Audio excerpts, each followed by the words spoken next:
attitudes, let's go. It's the two dudes and the attitudes, ruthless, aggressively speaking, so let's do this. We're Ryan and Denton, they here to get your attention. The 5-star broadcast shit, start to the ending. Whether it's the E or it's all E. The two dudes with the attitudes to bring the heat. Get the point, yeah, it's on, time to lock in. Listen to the podcast where they get it poppin'.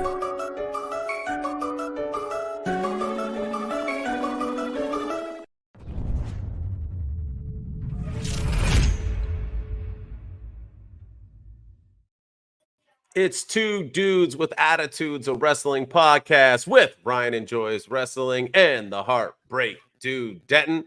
And it is our WWE edition. So welcome all you WWE fans and all you WWE haters who are listening for either reason. But we're glad you're here. We're glad you're tuning in. And we got a pretty jam-packed show, huh, Ryan? We got to talk some Bad Blood. Yeah. Shorter episodes of Raw that you told me you didn't like via text message. So we'll get into that. And NXT, the last NXT that's in front of stadiums, correct? They're back to Florida now. They just did 2 shows and that was it. I think so. I don't know. Are they still touring? Because I thought that was the whole point, was moving to CW and they're going to be touring. I heard something that they were stranded in St. Louis because they couldn't go back to Florida due to the hurricane. So I'm assuming that means they were going back to Florida, unless they were just sleeping there and leaving. Well, there's again. also I have no idea what's going on. So the hurricane's bad. I feel sorry for all of you out there. And supposedly there's another one about to hit again. I don't know what the heck is going on, but prayers up, man. I know. Prayers up. It's going to be a bad storm. And it's supposed to come tonight, which is really scary. So yeah, for sure. All right, man. Well, with that, you ready to get some Bad Blood time going on? Yeah, I think so. I think we need to get into it because it was a solid show. I thought so too, but the AEW fans did not think so. It was awful. Grumble, grumble, grumble. But we're going to do our famous rating system. We're going to do 2 thumbs with attitudes, where we do a thumbs up or a thumbs down for each match. We're also going to do the Triple H announcement. I know where we're going with that one. And we are going to, you got to have at least at 80% or better to get a thumbs up. So even if we think the match was a C, it was good, it can still get a thumbs down. So don't shoot the messengers or the rating systems. Let's get into it. I think we know what we're doing on this one. Drew McIntyre, CM Punk. CM Punk gets the win in the Hell in the Cell. Thumbs up, thumbs down. Oh, 2 thumbs up, way up, way up, way up. This might even be my match of the year. This match was fantastic from start to finish. It started off a little slow, but it really picked up there at the end. They didn't go up top on the cell like we both thought they would, but they did use blood. They used the cell, but they didn't overdo it. They did a lot of throwbacks to the Attitude Era with Owen and Stone Cold and CM Punk had Shawn Michaels love on his trunks and the first ever Hell in a Cell. So it was just such a good match. Kudos to both guys. Drew McIntyre had to get 14 stitches in his head afterwards, but man, it was well worth it. It was a hell of a performance by 2 of these guys who've really, really done a fantastic job with long-term storytelling. And I'm almost sad that this whole feud is over, so to speak, because it's been so well done. Yeah, I like it. Agreed. Thumbs up as well. 100%. This is a 100% type of grade. It was good. And the headshot, which I don't know if it was on purpose. I don't know if he just didn't get his hands up or if it hit him too hard. I have no idea. But nonetheless, it happened. They both were, bleeding for a little bit. But it was just a great feud, and this is the whole purpose of Hell in the Cell. This is why Taker and Shawn Michaels had it, because they had multiple matches where it just the finishes where people were interfering, or you just needed to build that blood and you had to end it in the cage. So what happens in the Hell in the Cell ends everything. I loved it. I'm fine with CM Punk winning, and we'll talk about his reaction on Monday Night Raw afterwards. But good stuff. Thumbs up. Next match. You ready? We got Nia Jax defeating Bayley to defend her championship. Thumbs up or thumbs down? Surprisingly, I'm going to give this match a thumbs up. I feel like this was like probably the most hated match amongst the wrestling community, but I thought this match was entertaining. It was fun. I like the Tiffany Stratton, fake out cash in thing where Nia Jax thinks that she was trying to cash in when she really wasn't. She was just handing the briefcase to the referee, and then Nia Jax sitting up like the Undertaker. That was a cool moment. And Bayley, I don't know what's happened to her with her booking and everything ever since she was the hot item after the Rumble and going into WrestleMania, but Nia Jax is on a whole nother level. And this match gets a thumbs up for me. I give it a thumbs up too. I don't know all the hate. I know she tried to do the Hurricane Rana, which she'll probably never try again.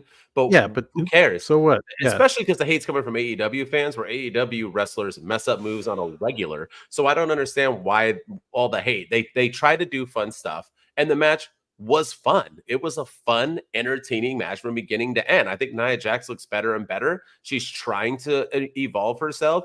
Bayley looked good.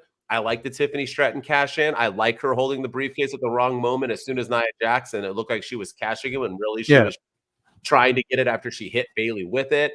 It was all good. The right person won. I'm excited to see Nia Jax now move on, although she's moving on to champion. But yeah, I thought this was a fun match. I give it a thumbs up, and not even like a low thumbs up. I give this like a higher 80. Yeah, me too. Me too. I don't know why it gets all that. Yeah. It's because it's not Rhea Ripley. It's Nia Jax and Bayley. And, you can hate the way Bayley's been booked. I do agree with that. But that doesn't take anything away from this match. No. Fun times. All right. Match number 3. We got the first of the Judgment Day versus Old Judgment Day. Damian Priest defeats his not my brother, Finn Balor. Thumbs up, thumbs down. I'm going to go thumbs up for the match. I thought the match was fun, entertaining, enjoyable. But I'm going to go thumbs down for the result. I still I don't understand why Finn Balor lost. He looked like an idiot in losing. And, he had all... And we kill AEW all the time for no selling.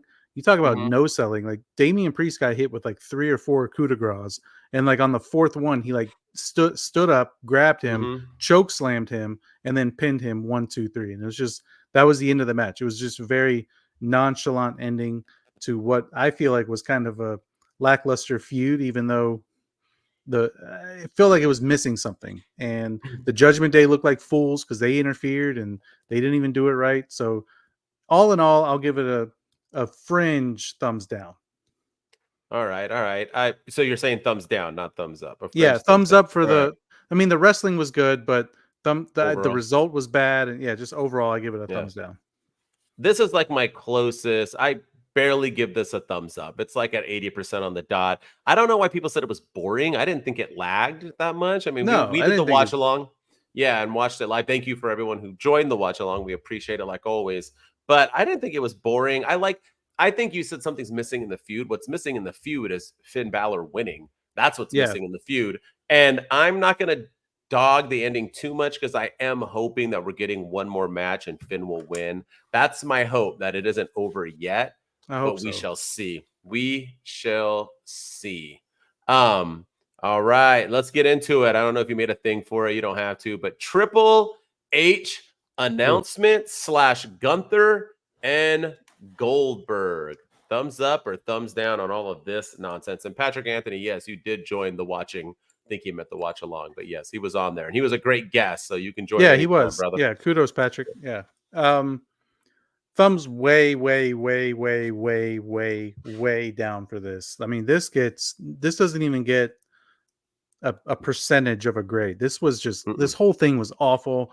Triple H takes forever to come to the ring. We complain about Roman coming to the ring. Triple H takes his sweet time coming to the ring. And this announcement was just completely lackluster. I think we all thought we were getting women's mid-card championships or something. And we didn't even get that. And then the title, the Crown Jewel Championship, is god awful. The title looks horrible. It's more like a breastplate than it is a championship. That is true. It's so freaking big. And then daggone, now Crown Jewel's brand versus brand, but only for the 2 championships. It's the women. It's Cody Rhodes versus Gunther or Sami Zayn, and Liv Morgan versus Nia Jax. Yeah, and it's just why are we doing it? Like, I understand that this is what Saudi wants, and this is what this is something to make everything worth fighting for, and give something different for the show. And you're not doing Brain versus Brain at Survivor Series, so this is the next best thing. But no, because this whole announcement was bad. The whole Goldberg thing was terrible. I don't want Goldberg back in the WWE. He's 95 years old, and we complain about all these part-time guys coming in and taking spots from younger guys, and now we have people wanting to see Goldberg beat up Gunther, and then Sami Zayn coming out and making the save. This whole segment was about 19-20 minutes long. Why couldn't you get rid of this segment, add one more match, and put Sami Zayn versus Gunther for the World Heavyweight title in this match's place? Because this was, it would have been a perfect opportunity to do it. That match on Raw was not as long as this segment was. And this was just, this whole thing, it just felt like a big commercial for Monday Night Raw. Yeah, or just for the fact that they sell their souls to Saudi. Yeah. I didn't get it. Yeah. I mean, Saudi, I get it, right? That Saudi is paying a lot of money and they get to tell them what they want to do. I get that. I get why Triple H and WWE is doing it, because money talks and they get a lot of money. They probably get more money off this than they do their Netflix deal. And I don't know that on record. I'm just saying it's probably pretty darn close. So why not do whatever they say? But my thing is that doesn't mean we have to like it, right? Doesn't mean we have to tune in. And if we don't, then maybe WWE will wake up and say, yeah, maybe it's good, but it's not good for business, right? In the sense of making our fans happy. But I posted about this today on TikTok, and a lot of people are putting out there saying, well, we've never given a crap about any of these PLEs, so why does it matter? Touche. Okay, I get that. We already know this PLE is a joke. So, but anymore. But the thing that I don't like is you cannot have your world champion lose. And yes, I know that in both scenarios, there's options of people helping them lose their match, but we're going to have both world title matches have interference, because if not, you're going to stop somebody's momentum.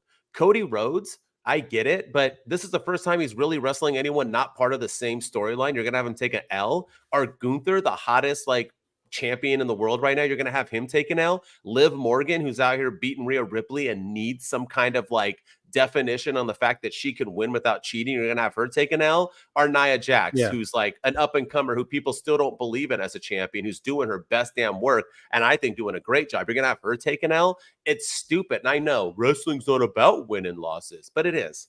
AEW almost tried to pride themselves on that. It is about win and losses in fan perspective.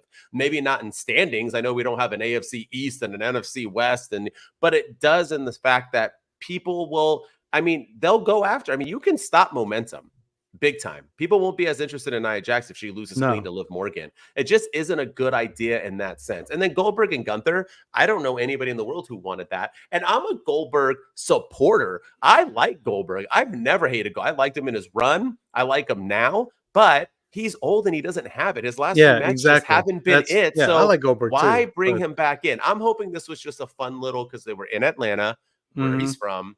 I'm hoping they just did it for that. But yes, this was a huge miss. And I really thought it kind of stunted the momentum, because the last two matches, I think, kind of crowd reaction until, the surprises kind of hurt the crowd. I think it was a really bad time. And I got so much crap online for saying that Triple H is on my TV too much. People are like, you don't know what you're talking about, bro. He's never on. He's not an attention whore. No.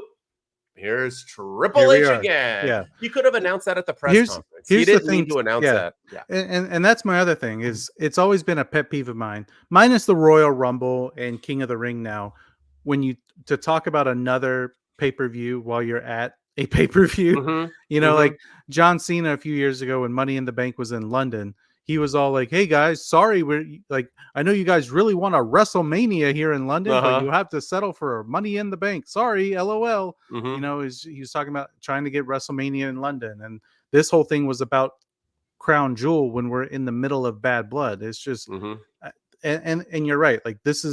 We would kill Tony Khan for this kind of announcement. And that kind of we talk about AEW having too many titles. And now we have this make-believe championship. AEW at least got rid of their make-believe championship. And now we have two more make-believe championships in WWE, because The Rock's carrying one around.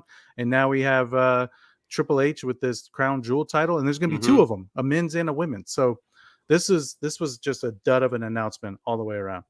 I'm assuming this is going to be like the Owen Hart Cup belt, where they win it and you never see it again. I hope so. I'm hoping. Yeah, but apparently it's going to walk around. They're going to defend it and that's the thing too. Like, is Cody, if Gunther wins it this year, but he drops the title next year, and he's not in it next year. Does he defend the Crown Jewel Championship? No, I'm telling you, I think this is just like a one-off. Like when you win, like when you're in soccer and you win like an in-season tournament or NBA, you don't you put that trophy away, you never talk about it again. Well, unless you're the Lakers and you make a banner. Put a banner up. And you get laughed at. The stupidest shit I've ever seen. Nobody even tried in that tournament. They're like, we won. All right, so dumb.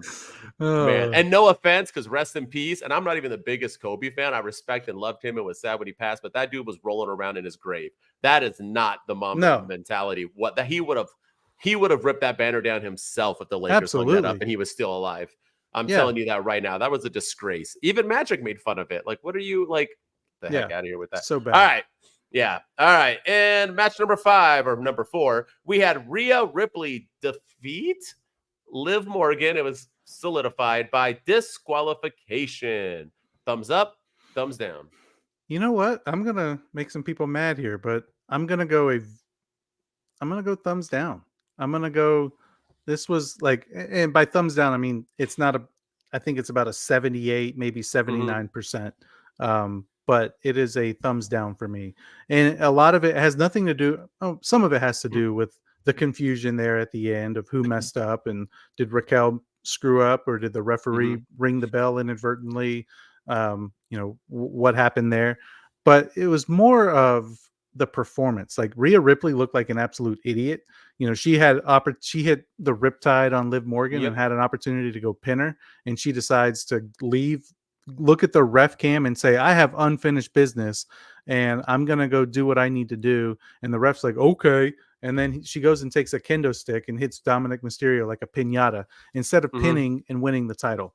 And I was just like, what are you like? This is dumb. And then just also some of the performances, right? Like, we love Dirty Dom. He's one of our favorites, and he's a friend of the show, and he can always come on anytime he wants. But like, him coming out at first and being all happy-go-lucky, driving the lowrider, kissing Liv Morgan, being all confident, shaking the lowrider.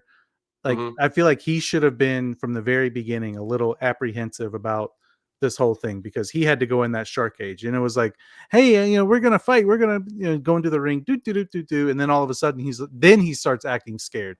And I feel like it would have been better if he had acted scared the entire time. Like, maybe he comes out in the lowrider, he's not driving it, maybe somebody else is driving it, and he's like trying to hide in the trunk because he doesn't want to go in the shark cage. Something. But I just felt like it was a little too happy-go-lucky, and then the stuff in the ring, and then the botch at the end, really, really fringe thumbs down for me. I agree on you on that. I give it a thumbs down as well. I would have given a thumbs up if the ending made sense. I don't think that was on purpose at all. No, I don't think it was supposed to be. I think someone rang the bell on accident, because the ref wasn't even looking. He had his back towards the ring while Raquel was doing everything, so he didn't even see anything. He's trying to help Dominic. They have an angle of that once the bell was rung. And then, but also Raquel Rodriguez, you hear the bell ring, don't now put her on her. Like, you have to improvise, like we'll talk about on NXT. The vets know what they're doing. But with that said, I thought the introductions were fantastic. A lot of the intros like that they did were great. I fully agree with you.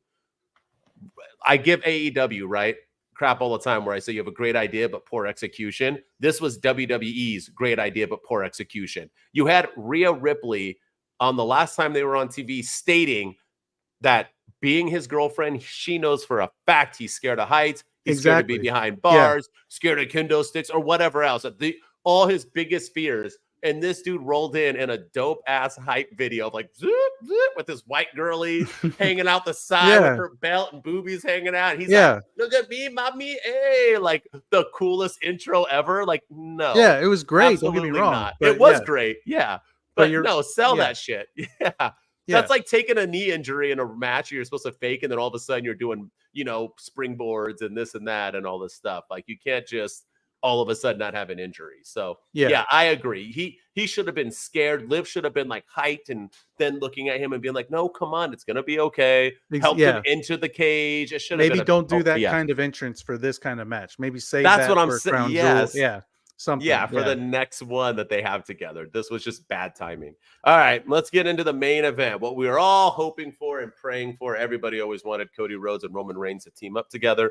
So Cody Rhodes and Roman Reigns defeat the Bloodline of Solo Sikoa and Jacob Fatu, and we get the return of The Rock and Jimmy Uso. Thumbs up, thumbs down.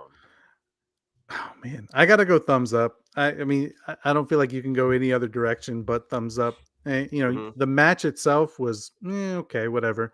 But there's everything else, the surprises, the returns, the outcome, all of it was good stuff. Jimmy Uso coming back to a huge pop. What's next for the Bloodline with The Rock coming out and not saying anything, not doing anything, just doing the 1, 2, 3, and then like a throat slash. That was good stuff. I mean, and then of course Roman Reigns is Roman Reigns. I mean, his acting ability is above everybody else in the WWE. Him and Jimmy embracing, fantastic. Take Cody Rhodes out of the equation. This match was great. I agree. And that moment with Jimmy and Roman, and he's like, "Did you do this? Did you do this?" I don't blame a certain famous TikToker for crying. I think that was a wholesome moment, man. I don't understand why people were ripping her for it. That was a great moment. It's like the acting from them has always been phenomenal in this Bloodline feud, and I loved it. I like that we didn't know it was Jimmy. On our watch along, we're like, who is that? He hit himself pretty well. And then as soon as he did those super kicks, we were like, oh my God, it's Jimmy. That is Jimmy. And then The Rock coming out at the end. I still think the match should have went on first. I do feel like the crowd got taken out of it because of the Hell in the Cell match going first instead. But yeah, I like the match. I thought it was a fun match. People dogged this match too. I thought it was good overall. I give it a thumbs up with all of it. I'm excited to see if The Rock was counting 1, 2, 3, meaning he pinned up 1, 2, 3 because that's his third strike. There's so many theories, but nonetheless, I think 3 targets, 3 different. Yep. Or it just confirmed that, Roman's joining with the new Bloodline Wolfpack. So obviously. Yeah. So, all right. Well, that's our two thumbs with attitudes, WWE Bad Blood edition. Now let's get into some Raw. You ready? Well, we got one more thing. What's that? After the show went off the air, Kevin Owens turned on Cody Rhodes. Kevin Owens beat apparently it wasn't shown on any. There's no this happened off screen. It was fan footage, but they showed Kevin Owens. Fan foot, there you go. It's AEW's footage, but Kevin Owens is seen talking to Cody Rhodes, and then all of a sudden he starts punching him, and he rams him into his bus, and then he tries to leave, and then he goes back and rolls a trash can at him, and continues going at him a little bit. You got Adam Pearce over there trying to break it up. Nick Aldis is trying to break it up. Jason Jordan's back there all these agents are back there trying to break it up, and then Kevin Owens just leaves. So we officially got the KO heel turn, and I actually thought this was brilliant. It was a way to get people talking. The timing of it was great. This was going on while Triple H was speaking at the press conference, so the people in the media didn't know. It was completely well done. They couldn't ask him about it even if they wanted to. It was fantastic, and they knew it was going to get people talking, doing it the way that they did. And now Cody Rhodes' championship reign just got so much more interesting with KO turning heel.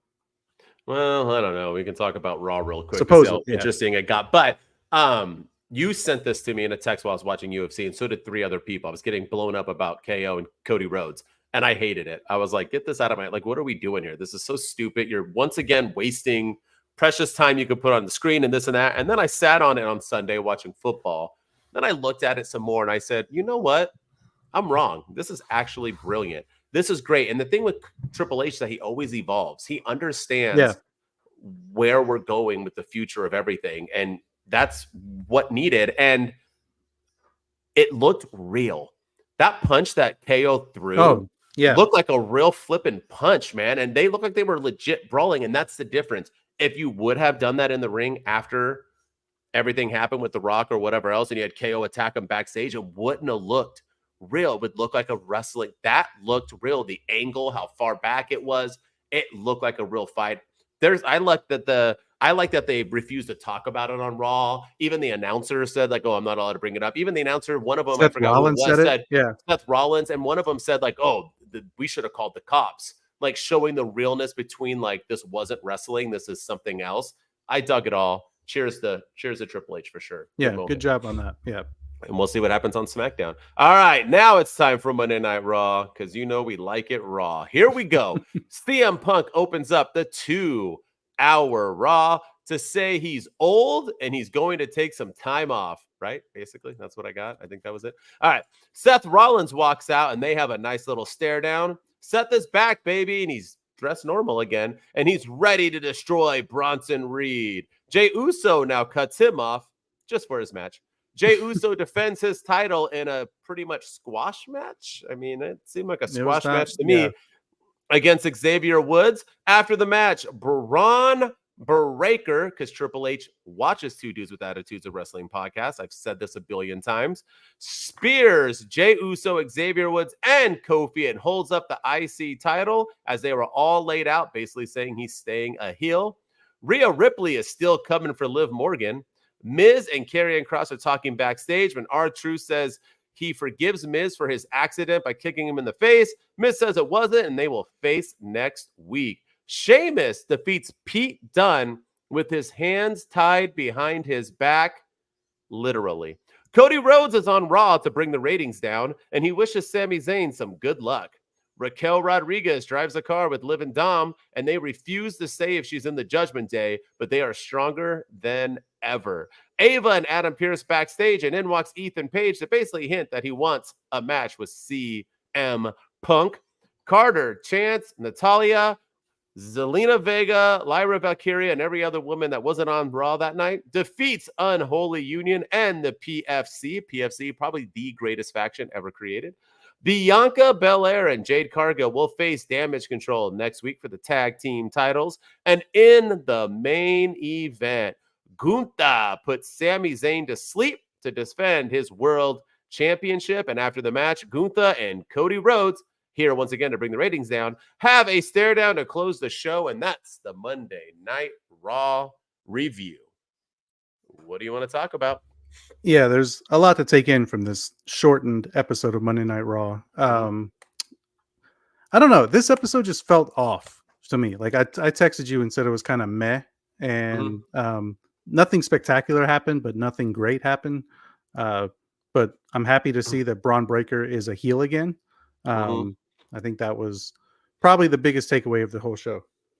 Yeah, I actually like the 2-hour Raw. For one, I was able to catch up on all wrestling this week because I didn't have to sit through 3 hours of this. I had a whole hour to save plus, whatever else. I think it felt off because we had CM Punk, Seth, and Jay pop, well, yeah. to start it. And you also had Sexy Red. Sexy Red was in there. You noticed I didn't talk about that? Yeah, she was in there. About no Sexy Red. Yeah, she came out and was like, "Welcome to Monday Night Raw." Then they did a King of the Ring recap, and then they did CM Punk, and then they did Seth Rollins, then they did Drew or Bad Blood Jey recap. Uso. Yeah. I mean, I get what you were saying. Like from CM Punk, although I thought the CM Punk promo was phenomenal. I thought it was once again his best promo since he's returned. I feel like every week now he's cutting his best promo. I like the realism to it. I like that he's committed, that he hasn't seen his wife in 5 weeks. He has flowers to buy. I like that he's saying that he's old and that he can't do this. He needs more recovery time. But then he has to face off with Seth Rollins, which means we're going to see him pretty soon. And even Seth Rollins promo, not dressed up like his wife anymore. He came out in kind of some normal clothing, looking like the Shield. Seth Rollins, he cut a serious promo as well, short and sweet. And then Jey Uso kind of cutting him off, maybe hinting at that. And then he squashes Xavier Woods. So I can see how you thought the first 40 minutes was a little off. But after that, as soon as Braun Breaker came out, I thought the rest of the show was very well paced. I thought they focused more on matches than they did on the promos. You know what I mean? Yeah. The ending, Sheamus and Pete Dunne was stupid. I get why they did it. I don't think it hurts Pete Dunne because Pete Dunne has no hurting to be done. But to lose to a man with his hands tied behind his back is pretty slap in the face. Yeah, it's pretty bad. That's what are you doing here? But that match was a banging. It was, dude. yeah. That was a banger. Like it was awesome. That match was awesome. Yeah, awesome sauce is how they would say. And it then, when I Met Your Mother. and then closing the show of Sami Zayn and Gunther. That match was also fantastic. I thought it was better than their WrestleMania match, and I thought it was just entertaining. Sami Zayn, man, I feel like we talk about Swerve Strickland being kind of the AEW's everyman, like he can wrestle every single style out there. I feel the same way about Sami Zayn. I feel like he's one of those guys who can go, if you want a submission match, he'll give you a submission match. If you want a high flyer, he'll go jump off the top rope. If you want a technical match, he'll give you a technical match. If you want whatever, he'll make it happen. And I mean, he adapts to everyone's style, and I love this match. I didn't like the outcome. I felt like I feel like Sami Zayn should have won, only because I feel like his window is closing. I don't like, I kind of like Finn Balor. I feel like it's now or never with Sami Zayn. Like you're either going to put the title on him at Elimination Chamber last year or at WrestleMania last year, and then they didn't. And now this was I feel like this was one of his last remaining opportunities. But also I was thinking, because I did make a TikTok saying Sami Zayn should get the belt tonight. And I stand by it, because I was also thinking of War Games. Like, how does he get involved with War Games? Simple. Have him wrestle Cody Rhodes. The Bloodline fights Cody Rhodes. Sami Zayn fights off the Bloodline to help out Cody Rhodes. Now Sami Zayn's back involved with the Bloodline. So then you get, but no, I mean, I'm happy that Gunther retained. And I thought the main event was a great way to end the show. It really was. It was a fantastic match. I only had one complaint about this match, and it's the ending. And here's why. I know that Gunther is an 80s throwback. I know it. I get it, and I love him for it. But for a man that slaps you and it looks like he's literally murdering you, from everything that guy does, it looks so vicious. That sleeper hold, he needs to figure that stuff out. That sleeper hold wasn't even pretending to be around his neck. He has one arm over his forehead and the other one like across his chest. Yeah. Sami Zayn went to sleep. He's like, oh, you're choking me by my chest and forehead. It's like he kicked out at one on like a power bomb or something. Yeah, but that's what takes him out. And that was a little anticlimactic. You got to make it like MMA ruined WWE in the sense that you have to make things look more real. You can't have it back in the days with the $1 Million Dream and these Piper sleeper holds, which were obviously not choking you. You have to make it look real. All he had to do was put that hand behind his head, and you can still keep it around his chest. At least it looks like the pressure is happening. You know what I mean? So I just do that. But it just looked really, really weak, and I think it took away from the ending because there's no way he fell asleep to that. Other than that, the match was pretty much perfect. Yeah. And then we got the other thing that felt off with this was, as soon as the match was over, the show went off the air. It was like Cody Rhodes came out. I feel like they were supposed to be more. Like, we're going to get a longer stare down or something between Cody and Gunther. Maybe one raises their belt up, the other raises theirs. But we got to Cody and Gunther, and then the show goes off the air like immediately. And I kind of wanted a little bit more, especially if I'm supposed to give a crap about that match coming up in 6 weeks at Crown Jewel. So there was kind of a lackluster ending, but I thought the match was fantastic. I do feel like they do that a lot nowadays on SmackDown and Raw, where that ends and they just cut off the air instantly. The only two things, if we're not talking about that atrocious, they didn't do credits, so that's what threw me off. I was like, oh, they didn't throw up the credits. I thought they don't do it on Raw, only NXT and SmackDown for some reason. But I thought for sure, with it going to 2 hours, I was like, oh, we're gonna get credits today. And those credits are so dumb. The only, minus the 10 women tag match that was atrocious, the only thing I didn't like on this episode was Cody Rhodes. Unnecessary. You just had him choked out or got beat up by Kevin Owens, and you don't want to talk about it. Don't have him on there. He didn't need to be there to hype up Crown Jewel. No one gives a shit about it, and that didn't help. Keep him off my screen. It was pretty damn pointless to have. And his reasoning for being there, I want to see what it's like to be the Crown Jewel champion. That was his reasoning for. I was like, you've been on Raw before. Like, you've been in the ring with Gunther before. Like, you want to see what it's like to be Crown Jewel champion. Like, what? Okay. Yeah. Pretty stupid. So that and the chokehold and Sexy Red, everything else I pretty much liked. Do you like the Ethan Page hint? Is he now? I mean, he went back to NXT. I mean, I want him CM Punk. I think that'll be fantastic. But do you think CM Punk's above that? Yeah, I want him versus CM Punk too. I think it'll be great for Ethan Page. I think I don't think we'll get it on Monday Night Raw or anything. I think it could be like a Halloween Havoc type match. I think it could be whatever their pay-per-view is in November for NXT, but I don't think it should happen at Crown Jewel. I don't think it should happen on Raw. I don't think it should happen at Survivor Series. I think it should actually happen, on an NXT branded event. Let CM Punk come down and take on Ethan Page. I think that would be huge for Ethan, and I think it'd be great for NXT. So yeah, sign me up. I agree. All right, one last thing I want to touch on, that Miz and R-Truth moment. You got to give it to R-Truth though. He took a moment where it was like a joke, right? Yeah. Where he's like, dude, I'm not in the Judgment Day anymore. And then Miz like turned on him and was like, I did that on purpose. And R-Truth switched so perfectly that it hit me right in my heart when he said, man, our kids play together. I literally was like, oh, R-Truth, stop. Yeah. And then when he was like, you want to do, like, we're going to fight next week. And R-Truth literally looked. I told you what was going to happen, right? To turn the Miz full heel, he's going to beat up R-Truth. He's going to refuse to fight him. And I think that's what's going to happen next week. I think R-Truth is going to say, I don't want nothing to do with it. And Miz is just going to pound the bananas out of him. Yeah. With Karrion Kross for some reason laughing in the background. Yeah, that's the one thing I don't like is the Karrion Kross addition to this whole story. Is he supposed to be the devil on the Miz's shoulder? Because he's like narrating everything too. Like, he's like, I think R-Truth, I mean, last week he beat you down and, what's your response to that? And R-Truth is like, hey, our kids play together. Miz, I think you should. And it was like, what are you doing? I don't understand this.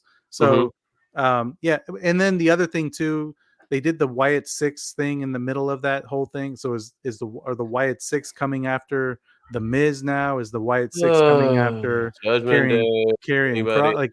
I didn't understand that either. So I like your idea. I think you're probably onto something, especially now with it being Truth versus Miz next week. I just don't understand the whole Karrion Kross thing. I feel like Karrion Kross is kind of dragged down the New Day feud, and now he's dragging down this feud. And these could be two really good feuds without him. Well, he was the devil in both of them on the shoulder. But what I don't get is what happened to his faction? Are they like? Yeah, I know. Did they get fired? I don't know. I don't get it. Yeah, and where's his girl, man? That's all I care about Karrion Kross for. Yeah. All right. Exactly. All right, you ready for NXT? NXT St. Louis on the C-Dubs. All right. I'm kind of upset with NXT on the C-Dubs because it's a local channel, so now I don't get it till 8:00. So, which was nice because I was able to watch Titty Tuesday and NXT at the same, because they were on a different time. It was definitely not Title Tuesday, so I got to watch it 2 different times. So it was cool. But now I don't know what to do with myself tonight because it's Wednesday night and there's no Dynamite on, and I've caught up on everything. Yeah, I'm like, okay, what do I do with my extra time? I didn't know what to do with that third hour after Raw. I was like, okay, well, I guess I'll go wash the dishes or something. I don't know. I cleaned. That's what I did yesterday. I was like, well, done with everything. I guess I'll clean my house. All right. Let's get into it. NXT. The show opens with Trick Williams to talk about being a 2-time champion. Wesley interrupts and seems to want the title shot next. And then Jey Uso comes out and does absolutely nothing. Kalani Jordan, Bianca Belair, and Jade Cargill defeat Fatal Influence. Womp, womp. Frazier and Axiom argue when Randy Orton cuts them off and helps them kind of. I don't know. Roxanne Perez hits the ring to brag and introduces her new bestie, but old bestie, I don't know, she flubbed the line, Cora Jade. They are interrupted by Julia, who introduces Stephanie Vakir, that's how you say it, right, as her new best friend, and they clear the ring. So I guess we're getting a tag match. The No Quarter Catch Crew and Lexis King make a gentleman's duel idea for the Oro Mensa and Lexis King. I don't know what a gentleman's duel is. Maybe they're going to shake on something. I don't know. Yeah. Yep. Tony D'Angelo, because once again, they listen to this podcast, defeats Obafemi to win the North American Championship in a fantastic moment. Lola Vice and Jada Parker are going to wrestle next week. Frazier and Axiom defend their tag titles by defeating A-Town Down Under. Womp, womp. Ridge Holland will take out Chase U one by one when he's attacked by Riley Osborne, and they were broken up by security. Sexy Red is performing, and there is a God. because Ethan Page cuts her off. Thank you, Ethan Page. You deserve a raise. He says he isn't leaving till he gets his rematch, but then Javon Evans comes out and throws him out. In the main event, Randy Orton defeats Javon Evans after a missed RKO. After the match, Randy Orton raises Javon Evans' hands. Ava announces that next week it will be Wesley versus Ethan Page and Javon Evans, because I guess losing gets you a title shot. They're going to have a three-way to decide who will face Trick Williams at Halloween Havoc to close the show, and that's the NXT review. Oh man, there's a lot to unpack, but let's go with the negative first, and then we'll wrap it up with the positive. And the negative for me was that Randy Orton versus Javon Evans match in the main event, and it was cool to see Randy Orton on NXT. Sure, I'm not a fan of all these people coming to NXT to wrestle all the time. We got Randy Orton doing it, and now we have A-Town Down Under doing it. Bianca Belair and Jade Cargill are doing it. It's cool occasionally, but now, and then we had CM Punk on the last couple of weeks. It's getting to be a little too much, and I want them to focus more on the NXT talent. But yeah, like the Javon Evans thing, like I don't understand. He loses and he puts up a great fight against Randy Orton, but he loses and now he gets an opportunity for the title. I mean, I don't get the logic in that. I don't understand what they're doing there. I get they want to push the guy, but why not have him beat Randy Orton? Know how incredible that would be, how impressive that would be if he beat Randy Orton at 20 years old, has that victory over a WWE legend, and now you want to build a new star and build somebody who looks credible going into a potential championship match. Yeah, why not do it that way? But I don't understand him losing just to get a title shot. And I was fine. I don't really, to be honest with you, I kind of want Ethan Page to be away from the title, because I was kind of digging the idea of a Trick Williams versus Wesley feud, especially when Wesley interrupted him at the beginning of NXT. I thought that was for sure the next direction they were going. And now it might be. Yeah, it might be. But now we kind of have this hurdle in the way of Ethan Page and Javon Evans and Wesley, and it could be I have a feeling it's probably going to be another fatal four-way between the four. But either way, it was a good match. I just don't like how Javon Evans is added to the title picture, and I wish we were getting Trick Williams versus Wesley. Yeah, so the Randy Orton thing, Jey Uso, I think they did that just for the ratings pop, because they were touring and they want to get eyeballs on the product for the CW. It is what it is. I think it'll stop moving forward, and A-Town Down Under being on there. But yes, Javon Evans, I mean, he had a good match. I mean, I'm not going to hold it against them for the RKO miss, because he wasn't going to hit. I don't even know why they attempted that. There was no way Randy was going to time that perfectly. But what I mentioned about earlier with Raquel Rodriguez having to understand the room when it's happening, Randy Orton understands the damn room. He saw, the announcer sold it like he hit that RKO, and Randy was like, nope, picked him up, hit him with the RKO again, because he knew he couldn't pin him. That's why Randy's top 5 of all time, possibly. But with that said, fun match. I'm glad Randy Orton has grown up and isn't going to ruin Javon Evans' career. And Javon apologized, and he said it's he said it was all good. He said you had a great match. But I agree with you. I think Wesley's going to win this to face off against Trick Williams either way. But why add? This is the second time now that Javon has earned a shot at the title or having a title shot in a 3-way. I don't get why they keep. I get that you want Javon Evans in there, but to have a young guy constantly lose, whether he's supposed to lose or not, is not how you build a young talent. Have him win some matches. Have him get a decent feud with another young talent. Why is he not beating Lexus King and other people? Maybe earn a shot at Tony D soon or something like that. Yeah, but I think in the long run, none of this matters anyway, because Obafemi lost, and I think he's your next NXT champion. I think it might happen in a couple of months, but this is the same thing I thought about with Trick Williams, man. Trick Williams, he needed to win the title before he left. He won the title, and then he lost it to Trick Williams, and he moved on to the big show. And I think they're doing, this is how NXT does it. And I think that's next up for Obafemi. I think he's the NXT North American champion. Check. What do you do after that? You win the title. Check. And that person who loses the title moves on to WWE. Check. This is rinse and repeat. Oba's going to become the next champion. And you want to talk about that? How'd you like that match? Huh? I love match of the year. Yeah, that match was fantastic. That was a great moment. I was happy for Tony D'Angelo, but man, Obafemi, we owe him a big time apology because I do. Yeah. You know, we weren't really feeling him at first, and some of his first couple of matches there were not all they were cracked up to be. But man, he is going to go down as one of the greatest, if not the greatest, North American champion of all time. He's the longest reigning North American champion of all time, and he's going to be. I mean, but he's just gotten so much better. He's in-ring ability, promo ability. That man is the future. I think he has star potential. I think he could be a bigger star than Carmelo Hayes, a bigger star than Trick Williams, a bigger star than Braun Breaker. That man could be like the next like Brock Lesnar on the main roster once he gets there. Like he has star quality written all over him. And yeah, that match was fantastic. Kudos to Tony D'Angelo. Well done, well earned. I like how he won it too. He won it kind of like on a fluke, so it didn't make Obafemi look like an idiot. Yeah.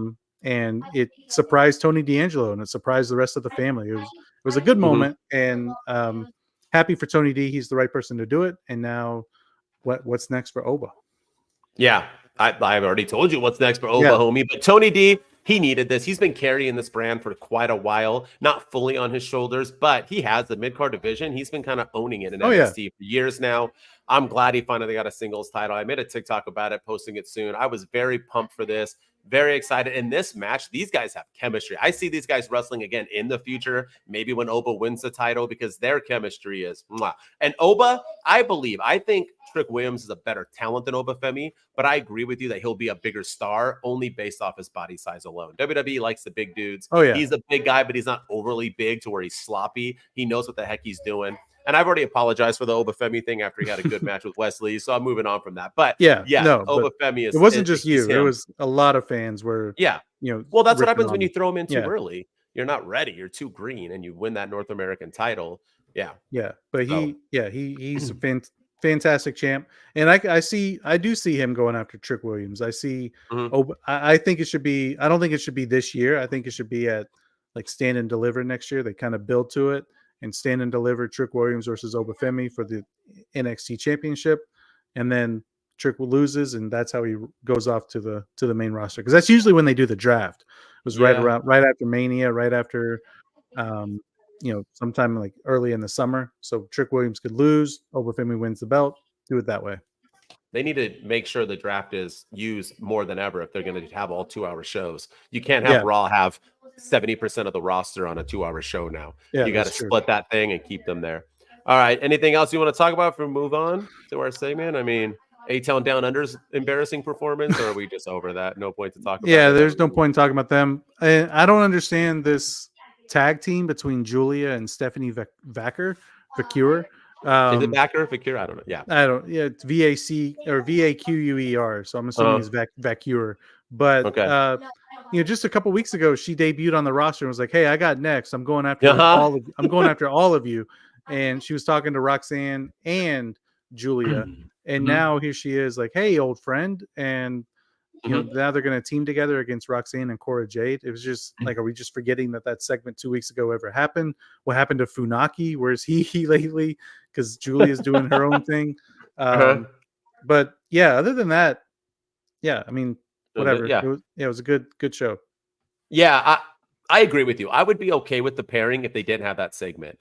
If this is just her now and they didn't have the whole, like, I'm next, if they didn't have that, I'd be perfectly fine with this tag team. They're both, once again, WWE does not know how to book Japanese wrestlers, so we got to, like, figure it out, or anybody who doesn't speak the language. It would have been a great way to debut Stephanie Vacur, too, like, to the main audience. Yeah, have her come out as, Julia's old friend, and the fans would have popped, and, like, holy shit, we get Cora Jade and Roxanne versus Stephanie Vacur and Julia. Like, bring it on. Absolutely. I agree.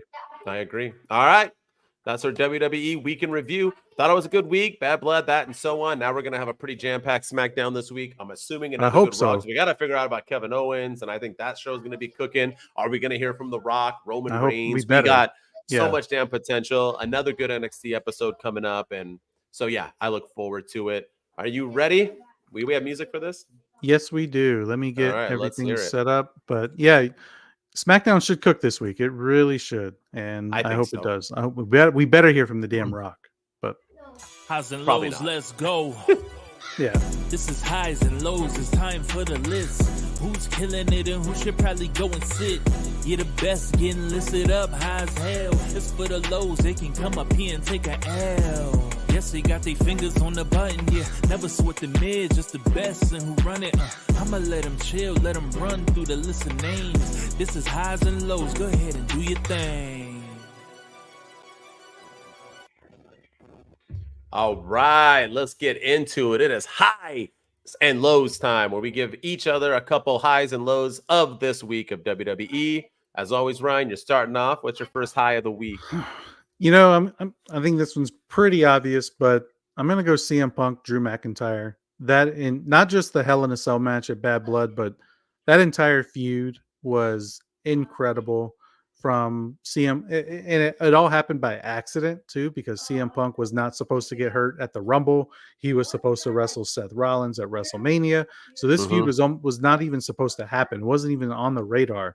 But Drew McIntyre injured him, and they turned that into magic. And that happened in January, and here we are in October, and the feud is just now ending. And they've had 3 matches. They didn't start wrestling until SummerSlam.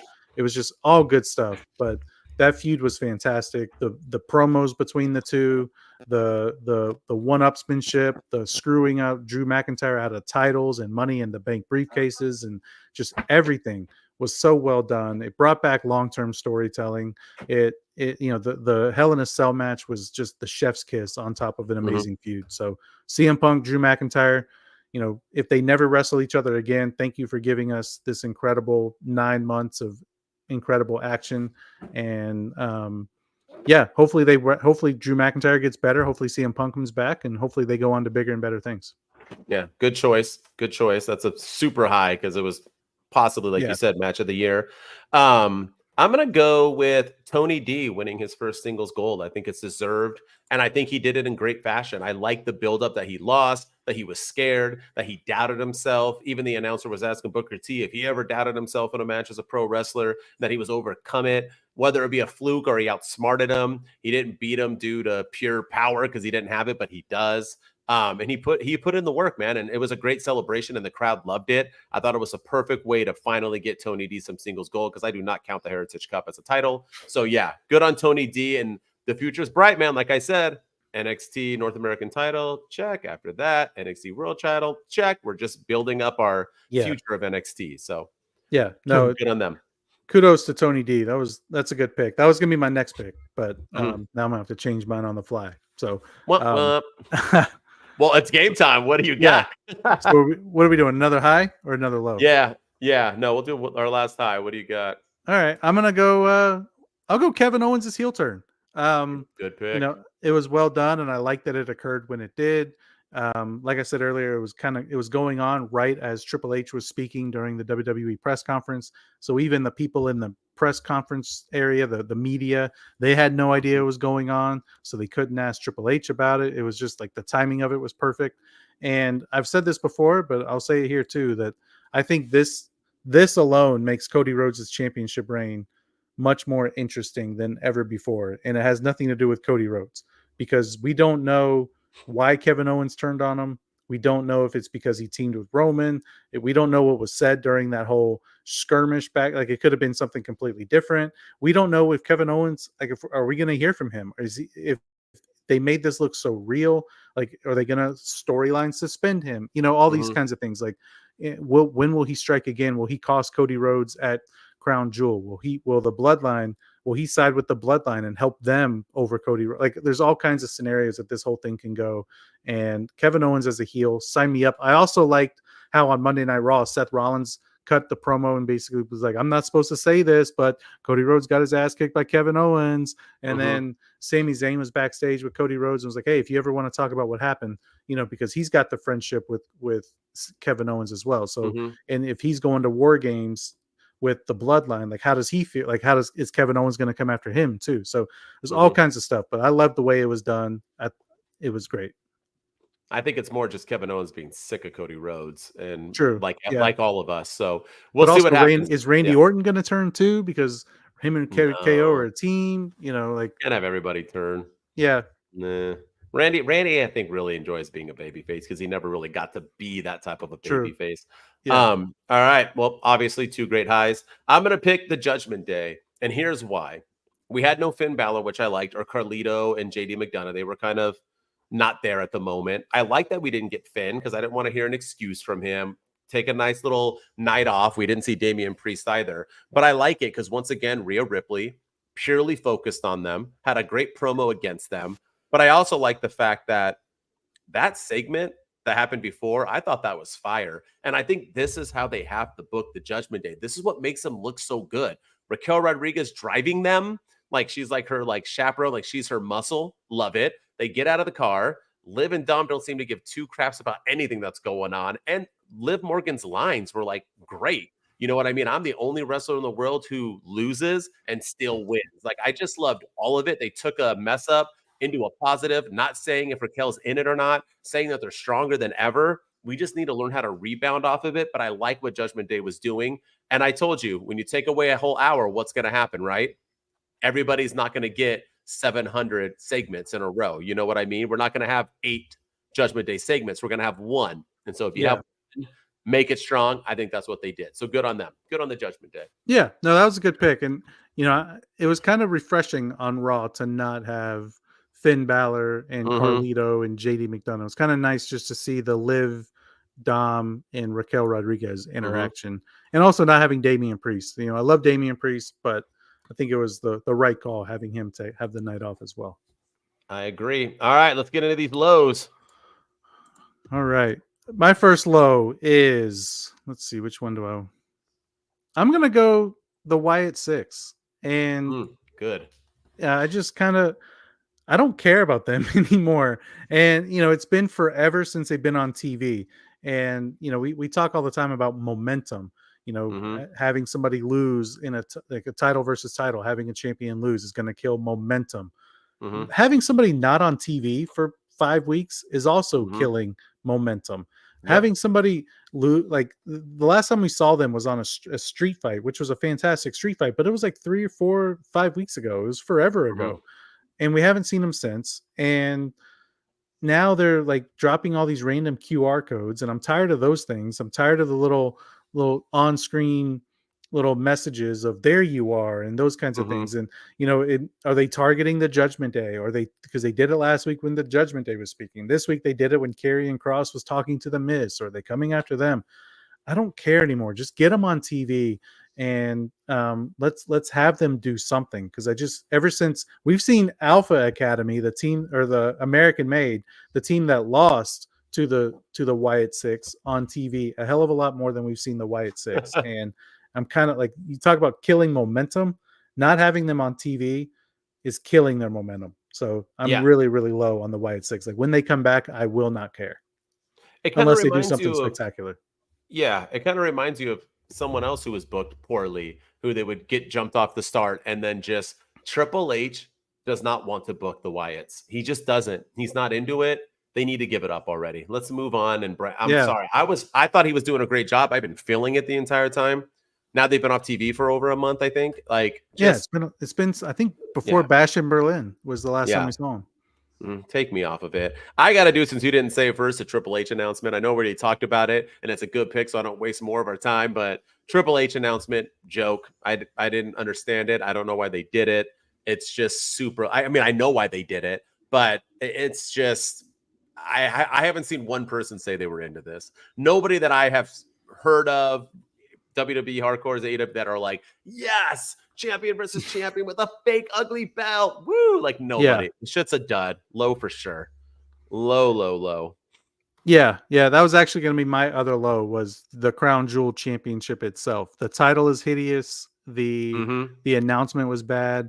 I do not care about Cody Rhodes versus Gunther. I don't care about Liv Morgan versus Nia Jax. I feel like you got you have a baby face and a heel in Cody Rhodes and Gunther, but now you have 2 heels in Nia Jax versus Liv Morgan going at this. And then, so is this brand versus brand, or is it just, why is it just these 2 matches?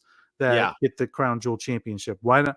Are we not getting LA Knight versus Jey Uso and Yeet versus for the IC in the US? And they should do Shawn Michaels. They should incorporate the Heritage Cup idea. If they're going to do something like this, do like a Crown Jewel Cup and make it brand versus brand, and kind of do a tag team. Whoever gets the most wins the Crown Jewel Cup, and it goes in Nick Aldis's office or Adam Pearce's office for the foreseeable future until next year or something. I feel like that would have gone over a little bit better, but not just these two matches, and the title's hideous. Yeah, I fully agree. All right, last low. Or should we end it? You want another low? You got another good one? Yeah. Should we move you got it? Yeah, let's go. I'm gonna go with Jey Uso versus Xavier Woods this week. Because I'm kind of ready for Xavier. Like, if he's gonna turn already. Like, I'm getting I like how they're dragging it out, and I do like the story, and I like what they're going with it. But that match this week just felt off. It was like you were saying when you were reading it off. Was it a squash match? Like, he barely got any offense in. It reminded me a lot of a less violent John Moxley versus Darby Allin match that we had at Grand Slam. It was just like Darby got no offense in, and neither did Xavier Woods. And then Xavier loses and storms away while Kofi Kingston's helping him up. I'm just 6-minute match too. Yeah, I'm ready for this. I'm ready for this angle to wrap up already and kind of get to the next chapter. This week was the first time I felt that way in this entire build. Nice. Great pick. My last low is Cody Rhodes. Let's go over Cody Rhodes. He was in a main event tag team match that he was basically forgotten in. Does anybody talk about Cody Rhodes in that match? No one forgot about him? Oh, no. Yeah. No. Then he was on Raw for literally no reason. Oh, also, after the pay-per-view that he got forgotten in, the only thing that they talked about was that he got his ass kicked backstage in front of his own Wheatley vodka bus. So he got beat up in front of his house, basically, by Kevin Owens, and then doesn't want to talk about it, and then appears on Raw to literally just stand there and have a face-off with Gunther afterwards, and to tell Sami Zayn, like, good luck, buddy, like he's his dad. It's like you said, oh, this Kevin Owens thing's going to bring Cody Rhodes back. And is it, though? Because what is Cody Rhodes doing? And I hate talking about it because I was one of the biggest advocates of Cody Rhodes coming back over, especially when he came as the American Nightmare. And I was like, oh my God, we're getting that AEW New Japan Cody Rhodes. I'm so stoked. Bullet Club Cody. And all we've gotten is John Cena Cody. And it's just dying on me. I just can't anymore. Yeah. No, that's a solid pick. And you're absolutely right. I mean, Cody Rhodes is kind of fledgling right now, and he needs Kevin Owens to make his title reign interesting. He needs the Bloodline to make his title reign interesting, because he's not doing it by himself, and that's the hard part. And I mean, I would be 100% okay if The Rock took the belt off of Cody Rhodes and we got the People's Champion holding the undisputed title. I would be okay with it at this point. Cody doesn't need a long championship reign. Great wrestler, great person, great ambassador of WWE, but his title reign has not been interesting whatsoever. And he can do all of that and kiss babies and have these type of feuds without the title. So, and be the same guy. Never should have taken it off of Roman. No, Roman's just still 8 billion days. All right, let's do it. Our favorite segment of the week, where we pick our least valuable dude or dudette and our most valuable dude or dudette. We always start with Ryan, and remember, this is not who we think is the worst wrestler, just whoever was booked the most poor this week. Go ahead. Who do you start with? Who's your least valuable dudette? I feel like this one was my least valuable dudette like a couple weeks ago. So making their second appearance in the LVD category in 3 or 4 weeks, Pure Fusion Collective. What in the blue hell are we doing with this? Like, you brought Sonya Deville back and paired her up with Shayna Baszler and the other girl whose name is escaping me at the moment. Zoe Stark. Yeah. And you paired them up. You paired the three of them, and that's a phenomenal pairing. And they were coming in. They were dominant. They looked strong. They were beating everybody up. And then they lost a couple of matches. But then this week, what in the world? They had a 10-woman tag, and and Sonya Deville ate the pin. Yeah. What are we doing? Like I thought a couple weeks ago they were doing like backstage vignettes talking where we were supposed to take them a lot more serious. You had Shayna Baszler shuffling cards and she was wearing her motorcycle jacket. And I mean, everything was, they looked great. And now you're just having them lose to Natalya. Like, make it make sense. I don't understand it, but like, I was thinking they were the next version of Damage Control, and instead they're just jobbers on the main roster. And I love all three of those women; they're all fantastic, but I don't know what they're doing with them. So Pure Fusion Collective is my LVD. Fantastic pick, and they also lost alongside Unholy Union, who was just a tag team champions, who are now just being thrown away. Yeah, I don't get that either. Thanks for nothing, y'all. Thanks for nothing. All right. My least valuable dude is somebody that I truly love and love to see, but I'm sorry. When you get beat by a dude with his hands tied behind your back, you have to be the biggest L of the week. That goes to one Pete Dunne. He tied this man's things, put his finisher on him, allowed him to kick out of this finisher with hands behind his back, and then he took two of Sheamus's finishers to the face and was picked. Those bro kicks. It's embarrassing for Pete Dunne right now. Sorry, you were my least valuable dude. Yeah, he's also a repeat offender on the LVD list. So yeah, it's not a place you want to be, but that's a good pick too. I mean, you lose with your hands tied behind your back and you lose. You had the advantage and you can't take advantage. Don't get Yes, sir. I don't either. All right. Most valuable dude or dudette. Who do you got? I am going to say I'm going to go with Jimmy Uso. I was more excited about Jimmy Uso coming back to the WWE than I was about The Rock. Cheers. And I love The Rock. Don't get me wrong. Like, I'm happy to have The Rock back. And I think, again, we need Cody's reign to be a little bit more interesting. We'll enter The Rock, and it's great. But Jimmy Uso coming out, that pop was fantastic. I was so happy to see him. And then that moment with him and Roman, the dialogue between the two of, you called the play, you were the quarterback, you did that, like, and he was like, I did it all for you. And then they embraced it, they hugged. Oh, nice. It was great stuff. The acting between the two. And then even when the Bloodline's beating down Cody Rhodes, Jimmy's the one that talks to Roman about, hey, like, we need to go in there and fight, but I'm with you. If you don't want to, I'm with you. I'm by your side. Gotcha.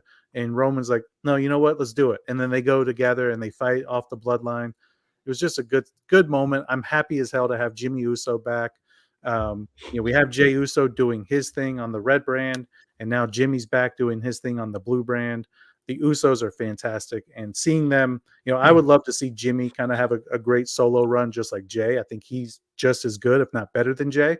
And I think this was the start of that. And I think the fans, I mean, him being a babyface again is great. And yeah, I'm all for it. Jimmy Uso, my MVD.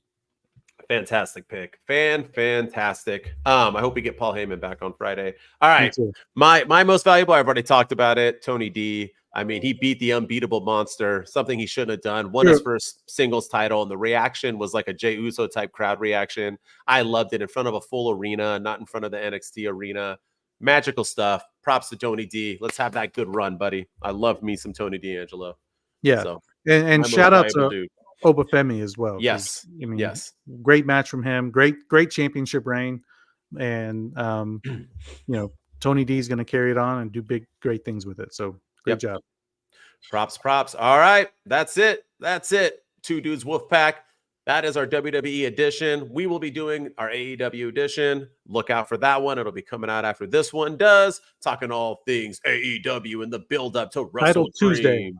And we're going to talk about Title Tuesday because dang, where there's some title matches. NXT should have been called Title Tuesday. They had more title matches, but they actually had title matches. But nonetheless, thank you for tuning in. Thank you for subscribing, watching. And those of you who watched our